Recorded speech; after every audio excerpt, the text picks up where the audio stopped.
올TV 시청자 여러분, 지난 한 주간도 안녕하셨습니까? 부동산 정보시대 조준상입니다. 이번 주에는 토론토에서 수년 동안 CA, 즉 회계사로서 수고하시면서 교민들과 많은 일을 해오신 이박록 씨를 모시고 대담을 나눠보겠습니다. 오늘 나와주셔서 감사합니다. 감사합니다. 역시 권영철 씨 오늘 같이 하셨습니다. 감사합니다. 네, 감사합니다. 이박록 씨, 우선 그 회계사 하면은 사실 저희들 처음에 이민 왔을 때만 하더라도 한국인으로서 회계사가 없었습니다. 이게 뭐 한 40년 전 가까이, 뭐 그때는 아무도 없었지만은. 그렇죠. 근데 이제는 한국 분들 회계사 하시는 분이 꽤 많죠? 예. 우리 이박록 씨는 언제부터 회계사를 하셨고 어떻게 해서 또 그 일을 하시게 되셨는지 우리 올TV 시청자들 위해서 한번 본인 소개를 좀 해주시죠. 예, 저는 캐나다에서 토론토 상대를 졸업하고요. CA가 된 지는 20년이 됐습니다. KPMG 같은 큰 법인 회계사에서 일을 했고요. 제 사무실 차린 지는 한 10년 됐습니다. 예, 그 뭐 얼굴로 봐서는 뭐 그저 한 5년 정도 이상 하는 것 같은데 어떻게 20년을 뭐 10살 때부터 하셨나? 대단하시네요. 하여튼 그러면 토론토 대학을 나오셨나요? 예. 예. 그럼 여기 도대체 뭐 국민학교 때 오셨나? 아니면 중학교 때 오셨나? 여기 대학교 1학년 때 유학을 왔었습니다. 그러시군요. 예. 그러다가 이제 그 회계 쪽으로 공부를 하셨군요. 예. 그럼 뭐 20년 동안 경험이시면 굉장한 오랫동안 한 직장에서 오랫동안 경력을 쌓으셨는데 예. 이제 대개 이제 우리 한국 분들하고 많이 일을 하시죠? 교민들하고. 그렇습니다. 그럼 이제 사실은 우리 비즈니스하고도 굉장히 관련이 있는 건데 많은 분들이 그 비즈니스를 사시고 파시는데 우리들이 가끔 페이스하는 문제들이 뭐냐면은 파는 사람은 뭐 쉐어를 팔겠다. 아니면은 사는 사람은 난 쉐어는 못 사고 아셋을 사겠다. 뭐 서로 그런 얘기가 왔다 갔다 하는데 그거에 대해서 도대체 그게 무슨 뜻인지 또 장단점이 뭔지 한번 우리 시청자분들을 위해서 말씀을 해 주시죠. 예. 한국과는 달리는요. 캐나다는 법인을 차려서 비즈니스 하는데 굉장히 좋은 점이 많습니다. 법인을 차려서 비즈니스를 할 경우에요. 사업체를 매매하실 경우에 두 가지 초이스가 있어요. 아까 선생님이 말씀하신 대로요. 에셋을 팔거나 주식을 파는 경우가 있습니다. 주식은 예를 들어 주주분들 예를 들어 스파우스가 있단 말이에요. 이게 허스밴드랑 와이프가 주주예요. 그럴 경우에 주주님들이 주식을 팔 경우에는 1인당 75만 불을 세금을 안 내실 수가 있습니다. 1인당 75만 불. 예. 그전에는 50만 불이었는데요. 2007년 3월부터 75만 불로 바뀌었어요. 그러니까 예를 들어 비즈니스를 새로 시작하셨어요. 아무것도 없는데 스크래치에서 시작하셨단 말이에요. 근데 비즈니스를 10년을 하셔서 밸류가 예를 들어 1.5 밀리언이 되셨어요. 근데 사시는 분이 주식을 사실 경우에는 1.5 밀리언을 버시면서 아무런 세금을 안 내시는 거죠. 그러니까 다시 그게 말하면은 150만 불짜리 가치가 있는데 그럼 지금 사는 사람한테 이익이 있단 말씀입니까? 아니면 파는 사람한테 이익이 있단 말씀입니까? 파는 사람한테 이익이 있는 거죠. 1.5 밀리언이라는 돈을 벌었으면서 세금을 하나도 안 내니까요. 그렇지만은 그걸 거꾸로 해석을 한다면 누군가 언젠가는 내야 될 세금 아닙니까? 예, 사시는 분은 사실은 1.5 밀리언을 주식을 사시는 것 때문에요. 예를 들어 이분이 사업을 10년을 하셨어요. 자산이 많은 자산이 아니에요. 그렇지만 예를 들어 밸류라는 건 굿윌 아니에요. 그러면 그럴 경우에는요. 하지만 자산을 자기가 개인적으로 1.5 밀리언이라는 돈을 주고 사지만 사는 정말 자산은 굿윌이 레코그나이즈가 안 됐기 때문에요. 자산은 적은 돈으로 사신 거고 감가상각을 할 자산은 거의 없는 거죠. 그래서 예를 들어 1.5 밀리언을 가지고 장사를 잘 하셨어요. 비즈니스를 잘 하셔 10년 후에 지금 사신 분이 다시 팔으셔야 돼요. 근데 주식을 사실 팔실 사람이 없으세요. 그러면 그 전에 안 낸 세금까지 다 내셔야 되죠. 주식을 팔시지 못하고 자산을 파실 경우에는요. 결국은 무슨 얘기냐면은 쉐어를 판다는 거는 주식을 판다는 거는 파는 사람한테는 큰 세금의 혜택이 있고 150만 불 예를 들어서 조금 아까 말씀하신 것이 투자 금액은 하나도 없었는데 150만 불짜리를 만들었단 말이에요. 그런데 150만 불을 받았어요. 그럼 거기에 대한 세금은 하나도 없이 가는데 문제는 이제 산 사람이 그걸 사가지고 계속 그 회사를 경영해가지고 또 10년, 20년 뭐 지나가서 또 쉐어를 판다면 그분도 문제가 없는데 나중에 알맹이, 아셋을 팔았을 때는 그 세금을 부담을 해야 된다. 그 말씀이시죠? 그러면 이제 그거는 이제 팔적의 얘기고 이제 저희들이 자주 이제 듣는 그 질문인데 자기가 비즈니스를 살 적에 예, 예.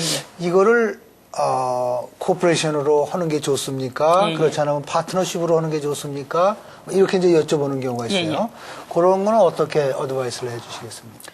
예를 들어 법인을 차려서 비즈니스를 할 때는요.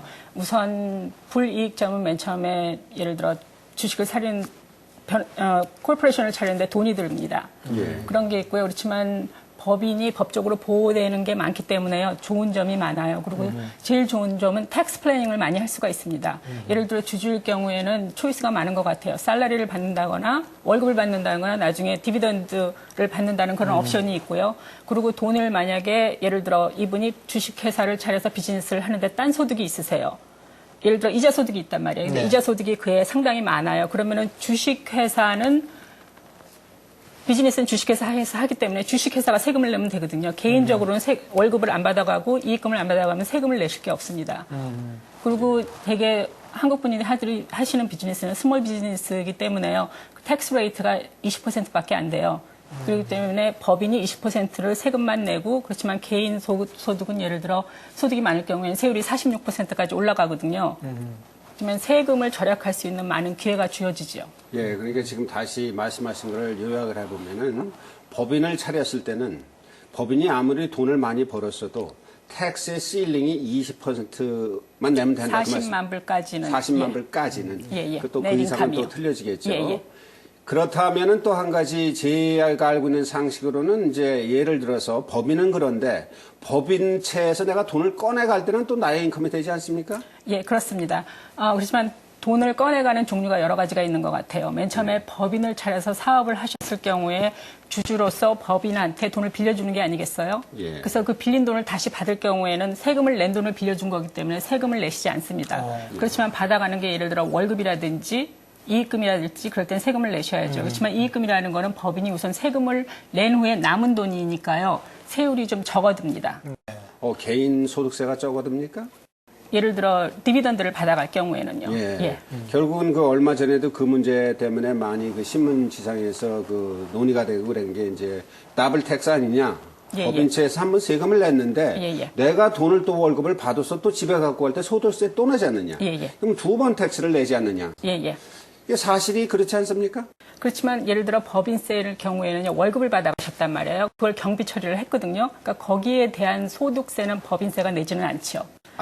그렇지만 남은 돈은 세금을 내고 남은 돈을 법인이 계속 갖고 있다가 디비던드로 갖고 간단 말이에요. 그러면 세금을 낸 돈 아니에요, 이 돈은. 예. 그 그렇죠. 돈을 디비던드로 개인이 갖고 갈 경우에는 세액이 그렇게 많지가 않아요. 더블 텍세이션을 줄이기 위해서요. 그러니까 제일 좋은 방법은 예를 들어 자기 소득이 딴 데가 있으면은요, 이자 소득이라든지 그런 본인 소득이 있으면은요, 법인에다 돈을 놔두는 게 좋죠. 세액이 20%밖에 안 되니까요.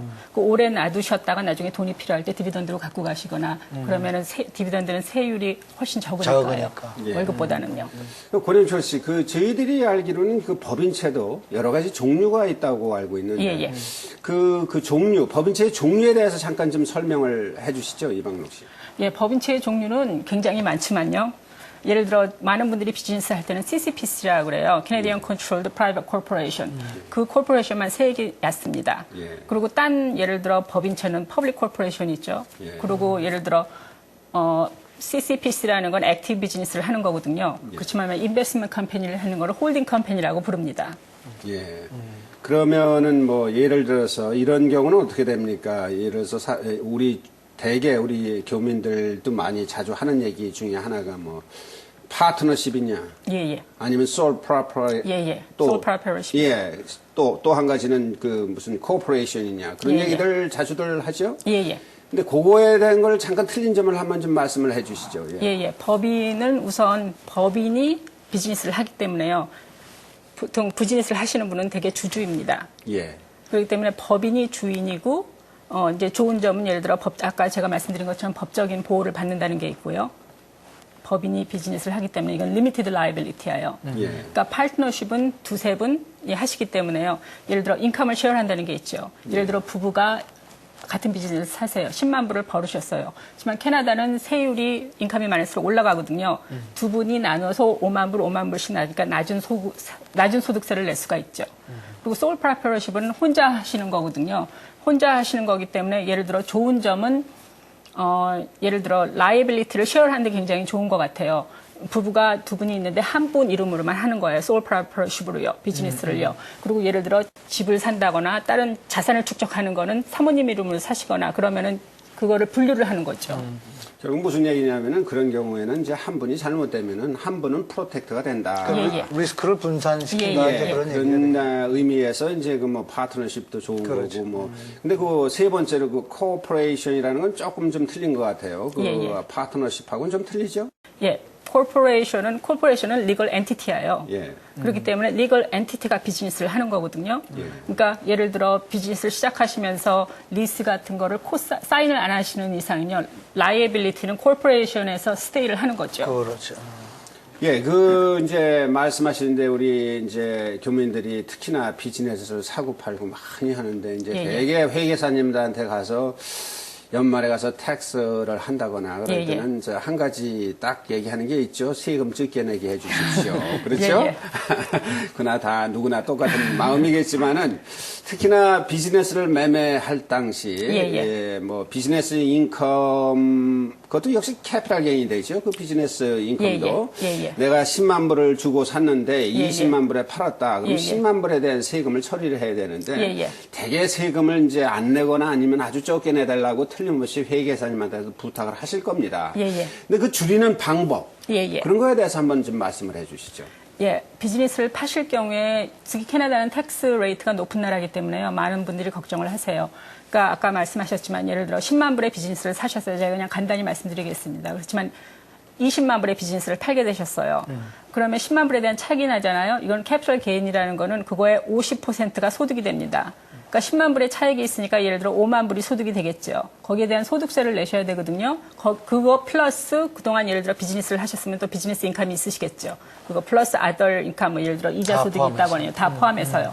그거를 줄이기 위해서는요. 예를 들어 그전에 비즈니스를 하셨을지도 거기서 러스가 있을지도 몰라요. 거기서 캐피털 러스가 있을 수도 있고 거기서 비즈니스 러스가 있을지도 몰라요.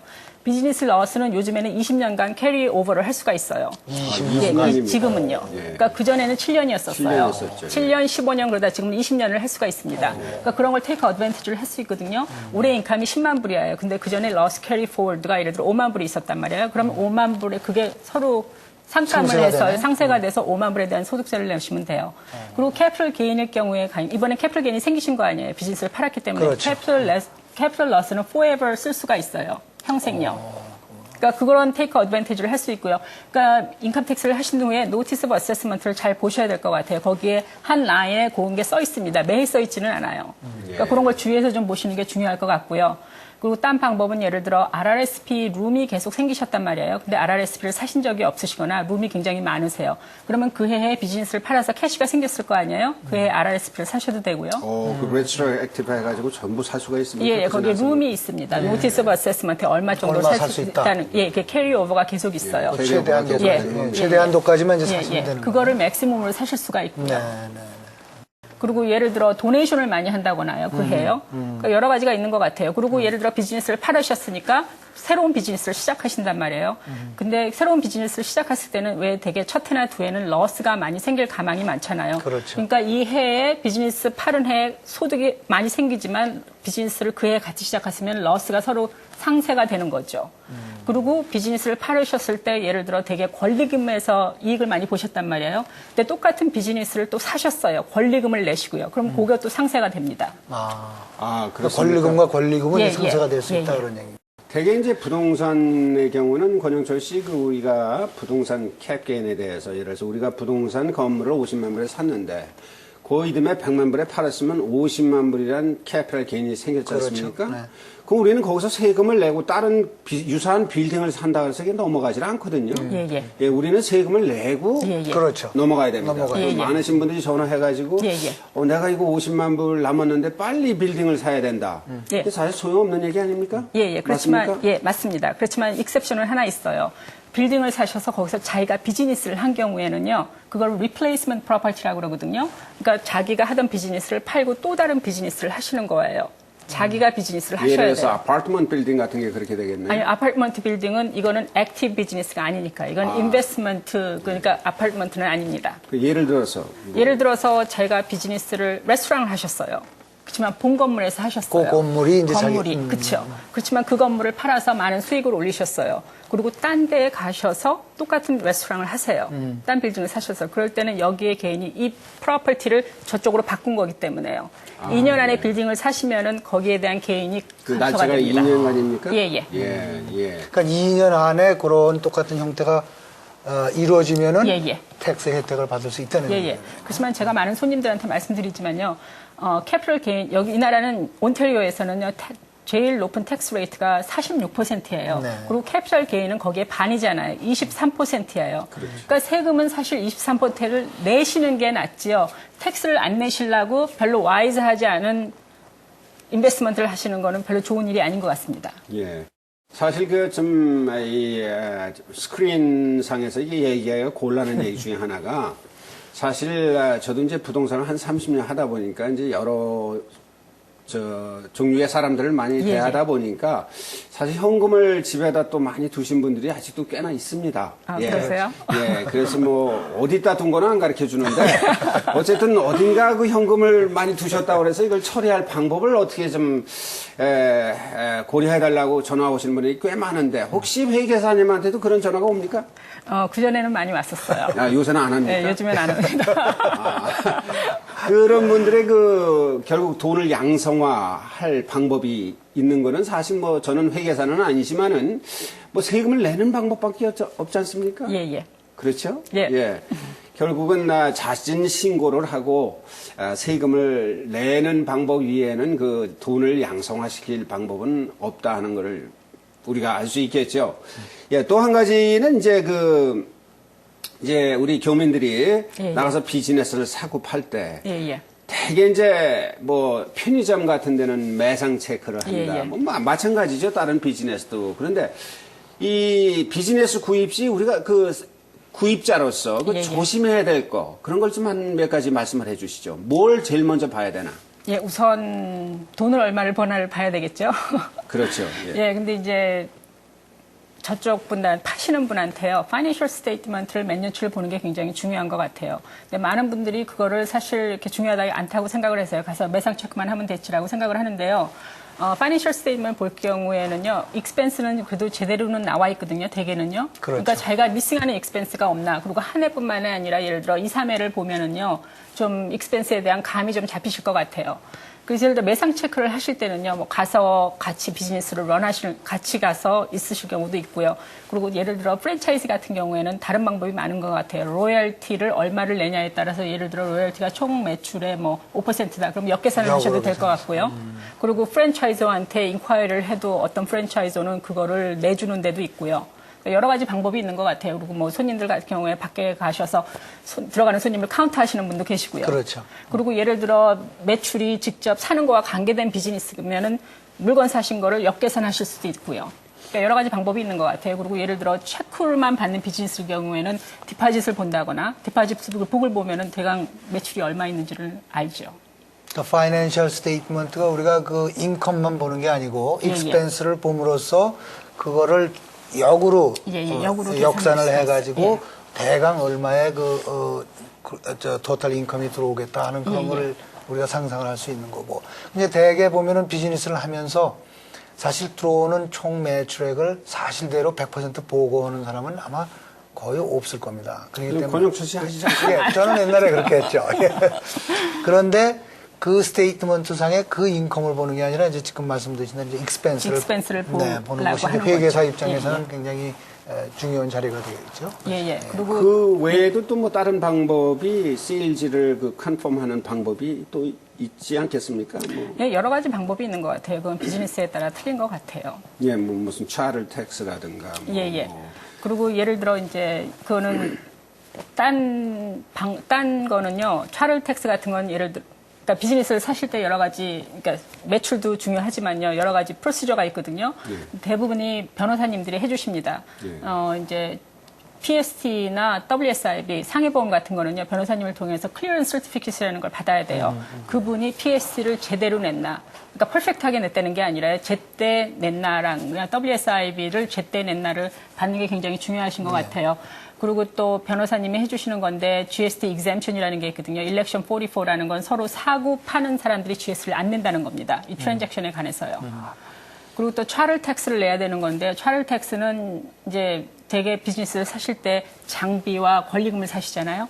장비에 대해서 뛰어나갈 수 있는 뭐 의자라든지 뭐 책상 그리고 레스토랑일 경우에는 테이블 같은 경우에는 차를 텍스를 내셔야 돼요. 마켓 밸류 중고 가격으로 8%를 온타리오 정부에 내셔야 됩니다. 이제 종합해서 말씀을 지금 해보면은 이제 비즈니스 살 때도 뭐 권리금이 10만 불이다. 근데 그 안에 또 나눠져 가지고 그게 알로케이션이 돼 가지고 뭐 픽스처나 차트에 대한 부분은 PST를 내야 된다. 뭐 그런 말씀이시죠? 그런데 이제 우리가 그 이제 계약을 하다 보면은 비즈니스 계약을 하다 보면은 지금 이제 조선선 씨가 말씀하신 대로 10만 불의 그 purchase price가 있다. 그러면 그걸 이제 그 가격을 allocate를 해야 되는데 그거 결정을 하는 게 서로가 인트레스트가 서로 다르단 말이에요. 바이어와 셀러의 그 인트레스트가 다르기 때문에 그럴 때는 어떻게 하시는 것이 가장 현명하다고 생각하십니까? 그러니까 회계사 입장에서. 예를 들어서요. 좋은 방법은 그러니까 사실 바이어서는 셀러의 가격을 잘 모르는 거 아니에요. 이분이 얼마에 샀는지. 그러니까 밸런스시트에 보면 그냥 나와 있어요. 그렇지만 되게 인컴 텍스 리턴을 보면 나와 있고 셀러 같은 경우에는 캐피털 게인을 텍스를 많이 내려고 그럴 거 아니에요. 50%만 인컴이 되니까요. 그렇죠. 그리고 또 바이어 같은 경우에는 감가상각을 많이 하는 거를 많이 엘로케이트를 하려고 그럴 거고요. 그렇죠. 그러니까 예를 들어 어토모바일 예를 들어 이퀴프먼트가 있고요. 그다음에 빌딩이 있단 말이에요. 비즈니스를 빌딩에서 하기 때문에 빌딩 같은 경우에는 1년에 4%밖에 감가상각을 못 해요. 그렇지만 이퀴프먼트 같은 거는 20%를 할 수가 있거든요.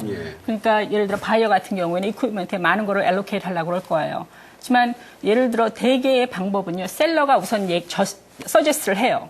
이렇게 엘로케이트를 하자. 10만 불을 주고 비즈니스를 사면 5만 불이 굿윌이고 예를 들어 5만 불이 장비다라고요. 그러면은 저한테 예를 들어 바이어가 오죠.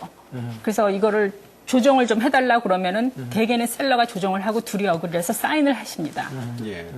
대개 이제 그 얼로케이션 비즈니스 매매에 옛날에는 사실 부동산 하시는 분들이 얼로케이션을 다 해버렸어요. 오파상에.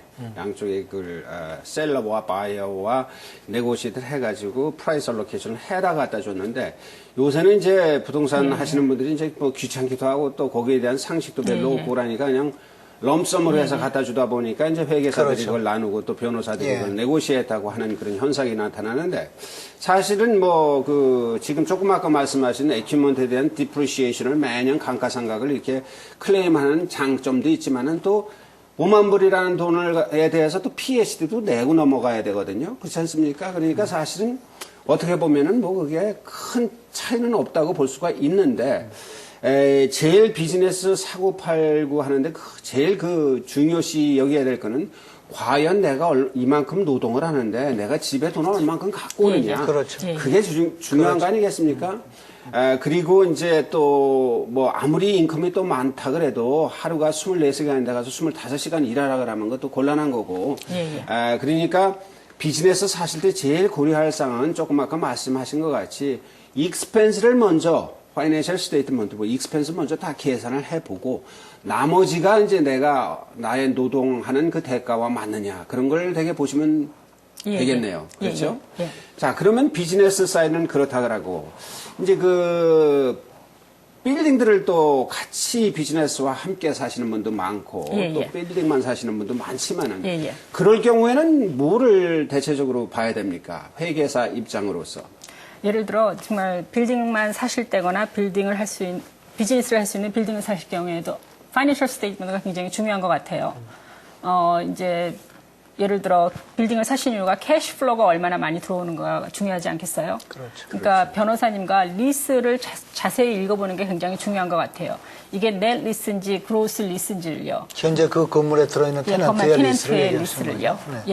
그게 굉장히 중요한 것 같아요. 그러니까 많은 분들이 이게 예를 들어 오퍼레이팅 익스펜스를 다 테넌트가 내는 줄 알고 사셨다가 리스에 그런 게 없으니까 당황을 하시는 분이 많습니다. 예.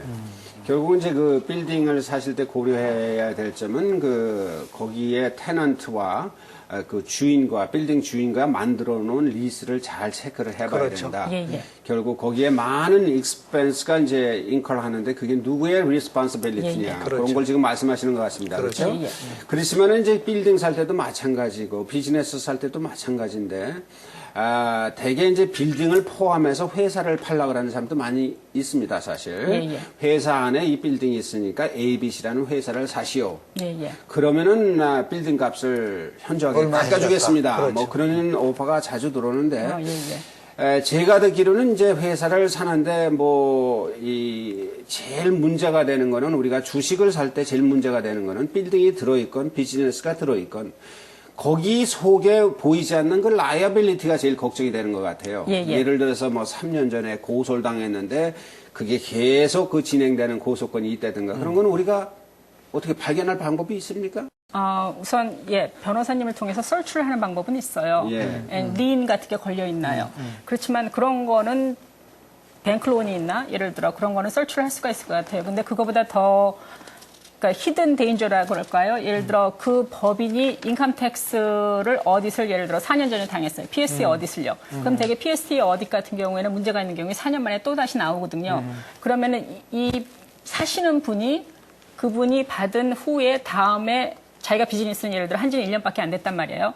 3년 전에 그러니까 PSD 라이애빌리티는 그 전 주인이 했지만 이분이 책임을 지셔야죠. 예, 그렇게 나중에 되는군요. 들어온 예, 분이. 예, 나중에 그러니까 들어온 조심해야 될 그렇죠. 부분이네요. 예, 예. 그렇죠. 그 다음에 이제 건물을 살짝 아까 그 리스를 말씀을 하셨는데 리스상에 받는 렌트하고 실질적으로 지금 받는 렌트하고 다를 수가 있어요.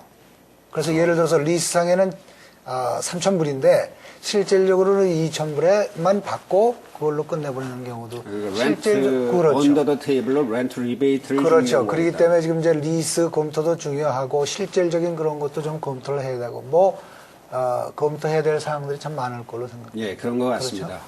그렇죠? 이제 또 한 가지는 이제 시간이 거의 다 됐는데 또 한 가지는 저희가 여쭤보고 싶은 게 대개 이제 이 부동산 업계에서는 그런 이제 매트리모니얼 홈이라고 하고 또 프린시팔 홈이라고 그러는데 예. 그거에 대해서 그 세금 문제에 대해서 잠깐 좀 터치를 해 주시죠. 예. 예.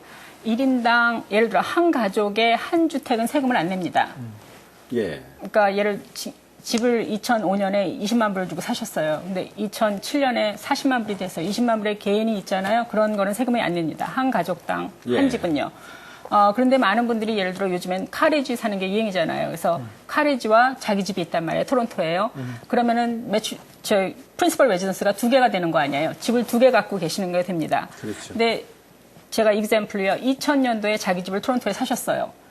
2005년에 카레지를 사셨어요. 근데 2007년에 카레지를 파시겠어요. 그러면 카레지를 20만 불에 사셨는데 2005년에 2007년에 이게 40만 불이 돼서 20만 불 개인 아니에요? 그러면은 카레지를 일렉트를 하는 거예요. 이게 프린시플 레지던스라고 1년에 하나씩 할 수가 있거든요. 1년에 하나씩. 예, 그러니까 일렉트를 하는 거예요. 그러면은 자기가 거기서 사는 기간은 전혀 상관없이. 예, 하루만 살아도 돼요. 그렇지만 거기가 자기가 일렉트 이게 내 프린시플 레지던스라고 일렉트를 하는 거죠. 아니 그러니까 우리가 이제 여태까지 알아왔던 그건 조금 좀. 아니, 그렇지. 그게 조금 말이 안 되는 게 지금 그 해석대로 하면 집이 5채가 있으면은 예. 매년 한 개씩 팔으면 될 거 아니에요. 매년 한 개씩. 그리고 이게 내가 일렉트를 해가지고 이게 내 프린시팔로면 이거 매출을 그렇지만 왜 그러냐면 제가 이제 토론토 집을 팔았다면 토론토 집은 2000년부터 갖고 있었잖아요. 예. 그래서 2010년에 갖고 있었어요. 그러면은 예를 들어 토론토 집을 2005년에서 2007년은 카테지로 일렉트를 한 거 아니에요. 자기 프린시펄 레지던스라고요. 그러니까 집을 만약에 토론토 집을 팔았을 때는 2005년에서 2007년까지 세금을 내주셔야죠. 그때까지. 그때는 프린시펄 레지던스가 결국 아니니까. 한 채밖에 안 그렇지, 한 된다는 채밖에 예. 안 얘기입니다. 그렇지만 예. 두 집이 될 경우에는 한 해에 한 집을 사고 팔았을 때는 그때는 두 집이 프린시펄 레지던스가 되는 거죠. 예. 오늘 좋은 말씀 참 많이 잘 들었습니다. 언제 한번 다시 기회가 되면 모시기로 하고 우리 회계사님 우리 마지막으로 그 얼TV 시청자들을 위해서 간단하게 그 비즈니스를 사시고 파실 때 또 빌딩을 사시고 파실 때 회계사로서 조언 한마디 해주시고 오늘 이 방송을 마쳐야 될 것 같습니다. 여기 카메라 한번 보시고 우리 시청자 여러분께. 캐나다는 굉장히 세액이 높은 나라고요. 그리고 리걸리 굉장히 컴플리케이트한 이슈가 많은 것 같아요. 그러니까 많은 분들이 상담을 안 하고 비즈니스를 사고팔고 하시는데요. 항상 비즈니스 사고팔거나 건물을 사고파실 때는요. 회계사와 변호사와 상담을 하셔서요. 그러니까 나쁜 일이 있는 거를 많이 줄일 수 있는 것 같아요. 예. 시청자 여러분, 이렇게 오늘 이방록 회계사님과 이 부동산 또 아니면은 비즈니스 매매에 대해서 재반상을 알아봤습니다. 돌다리도 두들겨 보고 건너가라듯이 역시 이 나라에서 이 또 낯선 나라에서 부동산을 사시든 아니면은 비즈니스를 사시든 항상 내가 믿을 만한 그런 회계사 또 변호사를 찾아가셔서 미리 상담을 하시는 게 그런 좋다는 말씀이신 것 같습니다. 시청자 여러분, 오늘 이방록 회계사 이렇게 나와주셔서 긴 시간 수고해 주셨습니다. 오늘 나와주셔서 감사합니다. 감사합니다. 역시 권영철 씨 같이 수고하셨습니다. 감사합니다. 감사합니다. 시청자 여러분, 저는 다음 주 이 시간 새로운 업계, 새로운 분을 모시고 새로운 인포와 뉴스를 가지고 찾아뵐 것을 약속하면서 오늘 여기서 인사드리겠습니다. 안녕히 계십시오.